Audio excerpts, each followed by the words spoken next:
Selamat pagi. Selamat pagi Bu Wati. Selamat pagi. Selamat pagi Bu Nancy, Bu semuanya. Iya. Selamat pagi Bu. Selamat pagi Bu Miza. Selamat pagi Bu Melsa. Selamat pagi Bu Karoma. Semoga kita Pagi, selalu dalam lindungan Tuhan ya. Sehat semua? Alhamdulillah. Alhamdulillah sehat. Amin. Amin. Hari ini kita akan memulai pelatihan kita kembali. Kita sudah masuk di hari keempat. Nah, hari keempat ini kita akan sama-sama belajar tentang materi yang akan nanti saya sampaikan. Tapi sebelumnya ada baiknya kita berdoa dulu.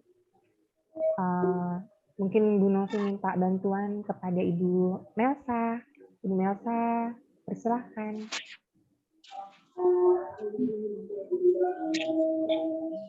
Baiklah Ibu semuanya, untuk mengawali kegiatan kita pada hari ini, alangkah baiknya kita berdoa terlebih dahulu. Kita mohonkan kepada Tuhan Yang Maha Esa, semoga pembelajaran kita pada hari ini berjalan dengan lancar, sesuai dengan yang kita harapkan. Berdoa kita mulai menurut kepercayaan agama masing-masing.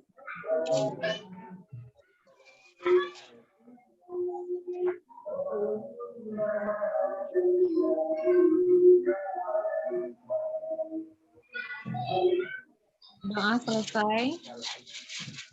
Terima kasih atas kesempatannya Bu Novi. Terima kasih Ibu Melsa. Bagaimana Ibu-ibu? Semangat hari ini? Semangat Bu. Semangat Bu Miza. Sepertinya lebih seru lagi kalau kita awali dengan ice breaking. Siapa hari ini yang punya jadwal membuat kita semangat? Bu Wati ya? Saya coba ya Bu. Oke, silakan Bu Wati. Oke dulu berarti ya. Senangnya waktu pagi, belajar bersama teman baru. Mari semua calon guru penggerak, semangat, hore. Yeay. Nah, terus sekarang gimana Bu Wati? Alhamdulillah, harus semangat. Harus semangat. Oke. Iya, udah pusing. Tapi tetap semangat ya Ibu-ibu. Hari keempat berarti 6 hari lagi tetap harus semangat. Iya. Oke. Kita lanjut. Ibu Wati, Bu Karoma, Ibu Miza, dan Ibu Melsa. Hari ini kita akan membahas tentang, kita langsung masuk pada materi. Kita masuk kepada materi, ini kesepakatan kita dulu ya. Kesepakatan dalam pelatihan yang pertama, menghargai fasilitator, lalu saling menghormati dan menghargai sesama peserta, berpakaian sopan dan rapi, dan saat pemaparan materi nanti mohon maaf kalau jika ada yang bersuara atau apa, Bu Novi mohon izin mute ya, nggak apa-apa. Selanjutnya ini adalah materi hari ini, capaian pembelajaran. Mungkin ibu-ibu sudah mengeksplor di LMS ya tentang capaian pembelajaran. Sebelumnya Bu Novi mau bertanya dulu, ada pertanyaan reflektif ya, pertanyaan pemantik di sini. Mungkin ibu-ibu bisa lihat bagaimana cara ibu mengetahui ketercapaian peserta didik di dalam proses pembelajaran. Mungkin ada yang mau mencoba menjawab. Bagaimana cara ibu mengetahui ketercapaian peserta didik di dalam proses pembelajaran? Sepertinya Bu Karoma mau menjawab. Iya, Bu Novi. Dinyalakan dulu, Ibu. Speakernya dinyalakan dulu, diaktifkan dulu. Iya, silakan.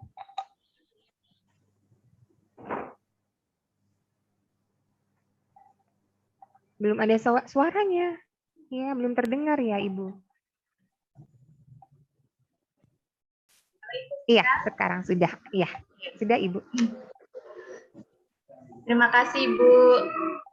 Mungkin Ya. kita bisa melihat dari aspek pengetahuannya, apakah peserta didik bisa menjawab pertanyaan-pertanyaan dari guru dengan benar atau tidak.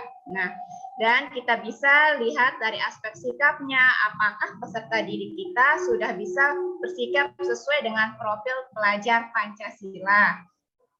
Iya. Mungkin hanya itu, Ibu. Iya, benar ya, benar Ibu Mukaroma. Jadi bagaimana ketercapaian peserta didik di dalam proses pembelajarannya itu diketahui oleh guru, salah satunya yaitu dengan cara mengetahui hasilnya ya pada akhir pembelajaran. Kemudian juga mengetahui karakteristik siswa yang dikaitkan dengan 3P atau profil pelajar Pancasila. Atau ada yang ingin menambahkan? Iya, sedikit menambahkan Bu Novi. Iya, silakan Ibu Ya, Niza. untuk melihat ketercapaian pembelajaran peserta didik ada 3 aspek yang perlu kita lihat. Tadi Bu Mukaroma sudah mengatakan ada aspek pengetahuan dan sikap ya. Ada satu lagi tambahannya keterampilan. Jadi 3 aspek itu yang kita lihat dari peserta didik, ada aspek pengetahuan, keterampilan dan sikap. Tadi sikap yang sesuai dengan 3P tadi ya. Profil pelajar Pancasila. Oke, ya, benar. Terima kasih. Benar sekali. Terima kasih Bu Miza. Benar ya Ibu-ibu yang dikatakan oleh Ibu Karoma dan Ibu Miza dapat dirangkumkan bahwa untuk mengetahui ketercapaian peserta didik itu harus memiliki 3 aspek ya yang merupakan atau keterkaitannya dengan profil Pancasila sangat erat. Ada pengetahuan, kemudian sikap dan keterampilan, di mana ketiga aspek tersebut tidak bisa dipisahkan dan merupakan satu kesatuan dalam suatu proses capaian pembelajaran. Kita lanjut ya. Ada mengapa menggunakan capaian pembelajaran? Nah, kita lihat.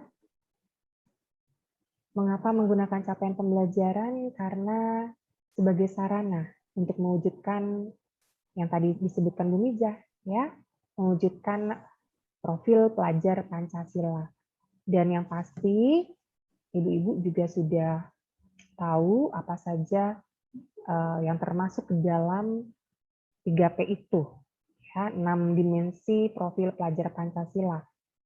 Ya, di antaranya adalah beriman, ya, bertakwa kepada Tuhan Yang Maha Esa, dan berakhlak mulia, tidak hanya berakhlak kepada dirinya sendiri, namun juga berakhlak kepada negaranya, kepada sesamanya, ya, dan kepada lingkungan sekitarnya. Dan selanjutnya itu adalah berkebinekaan global yang berkaitan dengan budaya luhur, ya, budaya luhur bangsa, identitas, ya, mampu berpikir terbuka, dan saling menghargai antar budaya. Kemudian ada bergotong royong yang diharapkan peserta didik nanti mampu berkolaborasi, lalu akhirnya mereka bisa peduli, menumbuhkan sikap peduli, dan akhirnya mereka bisa sharing, berbagi kepada sesama di sekitarnya. Ya. Selanjutnya ada mandiri. Ya, salah satunya itu adalah mereka berani membuat keputusan sendiri. Jadi tidak atau tanpa unsur paksaan dari luar, namun dari dalam diri, dimulai dari diri mereka sendiri untuk dapat memecahkan suatu masalah, problem solving, ya, memutuskan suatu keputusannya sendiri, ya, berani memutuskan keputusannya sendiri. Kemudian bernalar kritis, ya, diharapkan anak-anak kita mampu memiliki pemikirannya sendiri. Seperti tadi, tidak ada unsur paksaan. Ya. Selanjutnya adalah mandiri. Mandiri itu berarti kesadaran akan diri, serta sadar dengan situasi apa yang dihadapi. Ya. Dan selanjutnya ada kreatif. Jadi mereka akan mampu menciptakan atau menghasilkan gagasan orisinil, menghasilkan karya yang orisinil, menghasilkan karya dan gagasan sendiri. Ya. Selanjutnya, apa itu capaian pembelajaran? Jadi menurut Keputusan Menteri RI nomor 958 tahun 2020 tentang capaian pembelajaran pada pendidikan anak usia dini, pendidikan dasar dan pendidikan menengah dinyatakan bahwa capaian pembelajaran merupakan bentuk pengintegrasian. Jadi merupakan satu kesatuan utuh, ya, kompetensi inti dan kompetensi dasar yang disusun secara komprehensif dalam bentuk narasi, ya, yang meliputi sekumpulan kompetensi dan lingkup materi sehingga capaian pembelajaran memungkinkan setiap anak memperdalam pengetahuannya tanpa harus terstandar oleh sistem, ya, itu tadi. Jadi mereka diharapkan menjadi pelajar yang merdeka, ya. Selanjutnya, secara garis besar, capaian pembelajaran itu juga dapat diartikan sebagai kualitas hasil pembelajaran yang meliputi tingkat pengetahuan, kedalaman pemahaman, kompleksitas keterampilan yang akan dicapai peserta didik dalam suatu kompetensi, atau bisa diperingkas atau disingkat bahwa capaian pembelajaran itu merupakan kompetensi yang harus dicapai oleh seorang peserta didik dalam mencapai capaian pembelajaran di akhir fase, ya, itu. Kemudian di situ pun juga Bu Novi tampilkan, ya, sudah ditentukan oleh keputusan Menteri juga, ya, di situ dapat dilihat bahwa CP pendidikan khusus untuk sekolah inklusi, ya, karena kita juga sekolah umum yang termasuk sekolah inklusi di dalamnya, ya, bahwa capaian pembelajaran bagi pelajar berkebutuhan khusus mengacu pada capaian pembelajaran untuk sekolah reguler dan Dirjen Dikti nomor 10/D/KR dan /2017. Selanjutnya, dalam penyusunan capaian pembelajaran yang pertama adalah terukur dan spesifik. Ya, jadi ini merujuk pada taksonomi Bloom, ya, memperhatikan aspek pengetahuan dan pemahaman praktis keterampilan genetik. Keterampilan genetik di sini, ya, seperti tadi, ya, kebutuhan dasar yang dimiliki seorang anak, ya. Kemudian fleksibel, sesuai proses dan tahapan belajar, ya, jadi mengikuti kebutuhan mereka, ya, sesuai proses tanpa paksaan tadi. Kemudian otonomi, jadi sekolah atau satuan pendidikan itu diberikan kebebasan atau keluasan untuk menyesuaikan capaian pembelajarannya dalam kegiatan belajar mengajarnya di sekolah. Selanjutnya, ruang lingkup capaian pembelajaran sendiri yaitu format perumusannya dari bentuk penulisan, ya, berupa deskripsi atau narasi, ya, kemudian integrasi saling berkaitan, kemudian sikap keterampilan tadi yang sudah disampaikan juga, ya, oleh Bu Karoma dan Ibu Miza, pengetahuan, ya, sikap keterampilan dan pengetahuan itu saling terintegrasi, jadi saling terkait, jadi tidak dapat dipisahkan dan merupakan satu kesatuan yang utuh. Kemudian dirumuskan dalam bentuk fase, ya, nanti fase-fasenya juga akan lebih dikupas di slide selanjutnya. Kemudian komponen, ya, komponen apa, ya, komponen yang terdapat di dalam CP itu yaitu tadi, ya, kompetensi, ya, di dalamnya terdiri dari sikap keterampilan dan pengetahuan, ya. Selanjutnya ada tujuan capaian pembelajaran dirumuskan per fase, ya. Materi pelajarannya ini dimaksudkan agar tidak terlalu padat, peserta didik mempunyai cukup banyak waktu untuk memperdalam materi dan mengembangkan kompetensi. Mengapa menggunakan istilah fase dalam capaian pembelajaran? Kemungkinan, ya, di satu kelas bisa jadi peserta didik itu pada satu kelas yang sama, tapi perkembangannya berbeda, ya. Mungkin saja dalam satu kelas itu ada 3 pengkualifikasian, ya. Jadi dikelompokkan, mungkin ada anak yang sudah tingkatan belajar atau pemahamannya tinggi, atau mungkin sedang, atau mungkin kurang. Nah, itu nanti dikualifikasikan dan bisa dalam satu kelas yang sama dan proses pembelajarannya tetap berjalan, ya, sesuai dengan kebutuhan mereka. Kemudian selanjutnya, nah, seperti yang tadi Bu Novi akan bahas, ya, Bu Novi akan sampaikan, Di situ ada fase dan capaian pembelajaran. Untuk sekolah umum atau reguler, itu fase A untuk kelas 1 dan 2, ya, usia SD kelas 1 dan 2, fase B usia SD kelas 3 dan 4, 3 sampai 4, fase C usia SD kelas 5 sampai 6, fase D usia anak SMP kelas 7 sampai 9, fase E itu pada umumnya SMA kelas 10 dan fase F SMA kelas 11 sampai 12. Ya. Selain itu juga ada fase untuk sekolah luar biasa atau inklusi. Fase A untuk usia mental 7 tahun, ya, fase B untuk usia mental 8 tahun, fase C juga 8 tahun kurang lebih, fase D kurang lebih 9 tahun, fase E 10 tahun, dan fase F kurang lebih 10 tahun juga, ya. Karena perkembangan mereka tidak bisa disamakan dengan perkembangan pemahaman pada anak-anak yang kebanyakan, ya. Nah, untuk SLB sendiri, capaian pembelajarannya memakai acuan usia mental yang ditetapkan berdasarkan hasil asesmen. Sebelum koneksi antar materi, ada yang mau ditanyakan, Ibu-Ibu?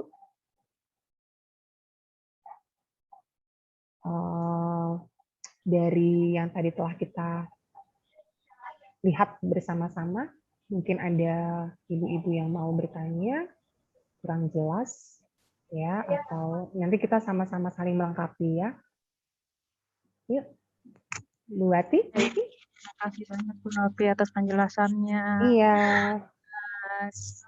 Kayaknya sih saya masih banyak yang kurang paham juga sih Bu. Ya, silahkan Bu Wati. Masih perlu belajar lagi ya. Iya Bu Wati. Tapi ini juga ini ada yang mau saya tanyakan ya Bu ya. Untuk mengapa ya kita harus menggunakan capaian pembelajaran untuk pembelajaran ini, terus apakah itu berbeda dengan tujuan pembelajaran yang kita buat selama ini ya? Iya. Mengapa kita menggunakan capaian pembelajaran? Tadi sudah dijelaskan secara singkat, karena pembelajaran itu merupakan sarana, ya. Pembelajaran merupakan sarana untuk mewujudkan 3P itu tadi, ya. Profil pelajar Pancasila. Yang terdalamnya terdapat beriman, bertakwa, kemandirian, bergotong royong, kemudian mandiri, kreativitas, ya, bernalar kritis itu, ya. Kemudian yang kedua tadi, apakah ada perbedaan antara capaian pembelajaran dengan tujuan pembelajaran? Capaian pembelajaran itu sendiri merupakan kompetensi yang harus dicapai oleh peserta didik pada akhir fase. Itu adalah capaian pembelajaran. Sementara kalau tujuan pembelajaran itu disusun setelah capaian pembelajaran, ya. Dan capaian pembelajaran itu sendiri sudah ditetapkan oleh pemerintah, jadi sudah baku, ya, Ibu-Ibu. Sementara kalau tujuan pembelajaran itu betul Ibu Wati. Jadi kalau tujuan pembelajaran itu kita kembangkan, ya, dikembangkan oleh guru, ya, oleh pendidik dari capaian pembelajaran itu tadi, kompetensi yang ada pada capaian pembelajaran. Jadi tujuan pembelajaran itu terdiri dari kompetensi yang ada pada capaian pembelajaran ditambahkan dengan konten, ya, isi materi atau isi apa materi yang akan kita pelajari, ya. Kemudian juga variasi yang tentunya dikaitkan oleh 3P tadi, ya, profil pelajar Pancasila. Begitu Bu Wati, ya. Iya. Terima kasih banyak Bu Novi penjelasannya. Sama-sama. Iya Ibu Wati. Selanjutnya dia mau bertanya. Yuk Ibu-ibu kita sharing aja, dia saling melengkapi, ya. Iya Bu Miza, silahkan. Ini tadi kan ada fase-fase gitu ya. Tuh. Ada fase A sampai fase F gitu ya. Iya. Mengapa capaian pembelajaran ini dibuat berdasarkan fase gitu Bu Novi? Iya, capaian pembelajaran itu dibuat berdasarkan fase. Itu tadi ya, capaian pembelajaran dibuat berdasarkan fase karena diharapkan dapat mencapai capaian pembelajaran yang disesuaikan dengan kebutuhan peserta didik, kebutuhan anak. Gitu. Jadi tidak hanya kebutuhan anak, karakteristik anak juga di sini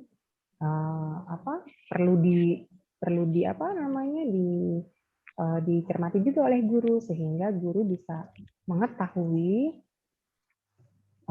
kebutuhan dan karakteristik siswa masing-masing. Begitu Bu Miza. Mungkin ada yang mau menambahkan?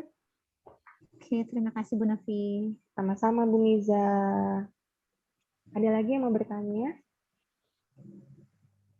Bu, ibu-ibu, jika ada yang mau menambahkan, ini ya Ibu boleh.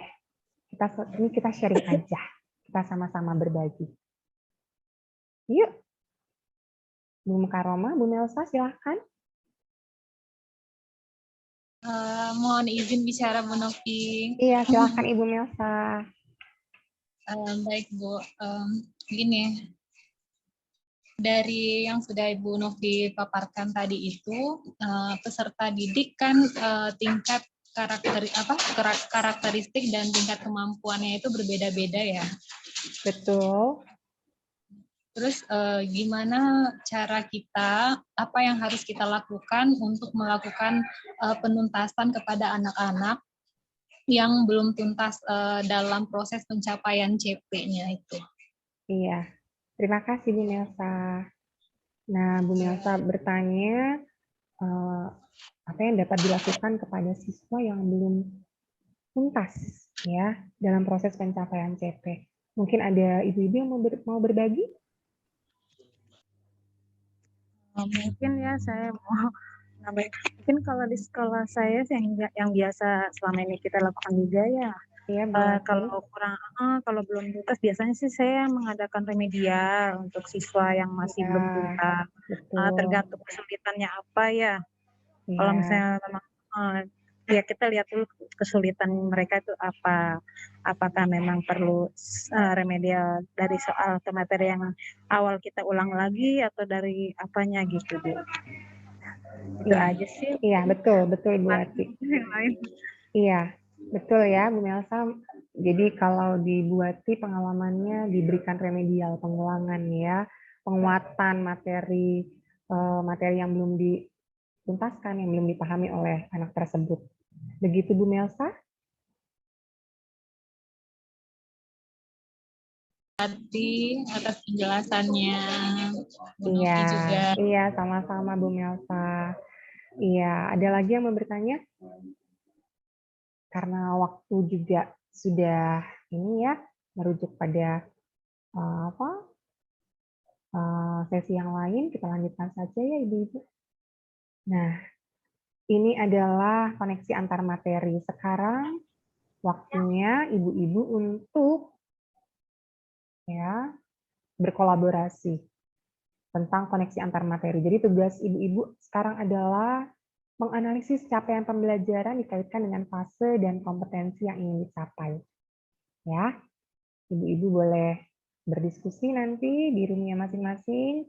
Kemudian ini ada contoh formatnya seperti ini. Nanti bisa di-download di LMS, kemudian dikirim kembali, diunggah kembali di LMS. Ya. Iya, ketemu lagi ya ibu-ibu ya. Gimana tadi, seru diskusinya? Alhamdulillah seru. Alhamdulillah seru banget. Iya, seru ya. Nanti akan Bu Novi lihat ya pekerjaan ibu-ibu di LMS, nanti akan Bu Novi nilai juga. Selanjutnya ibu-ibu untuk lebih semangat lagi, kita mau kuis. Nah, Bu Novi punya kuis, ibu-ibu mau? Boleh. Tapi ini apa namanya, tetap semangat ya ibu-ibu ya. Tetap semangat. Ini Bu Novi izin share ya. Nanti kalau kuisnya nggak terjawab semuanya atau nilai yang nggak maksimal nggak apa-apa kan ya? Iya, nggak apa-apa. Nah, oke. Tunggu tampilannya. Silakan dikerjakan.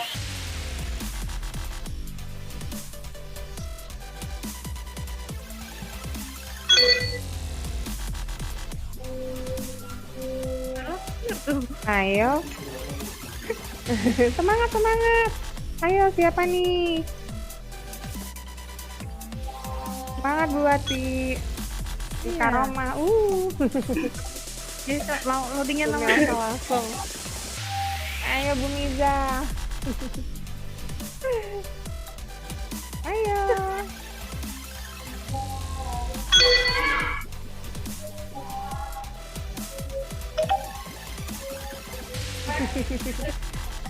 Sudah. Ayo.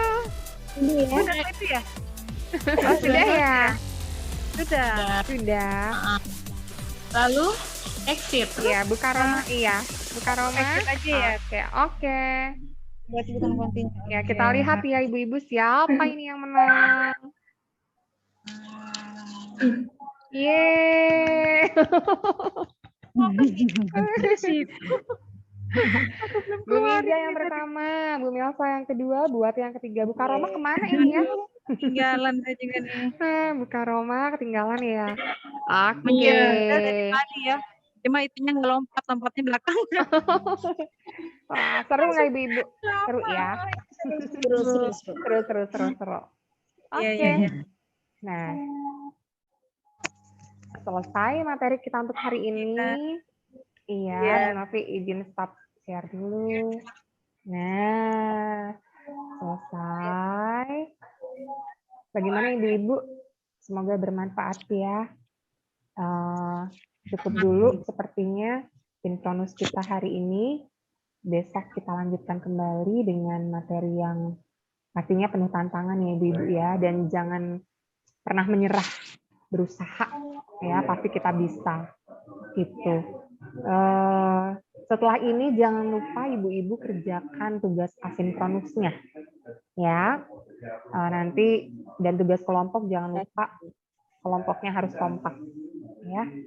Sebelum Bu Novi tutup, ada yang mau ditanyakan? Bu Miza, Bu Melsa, Bu Karoma atau Bu Wati? Tidak ada Ibu Novi. Tidak ada.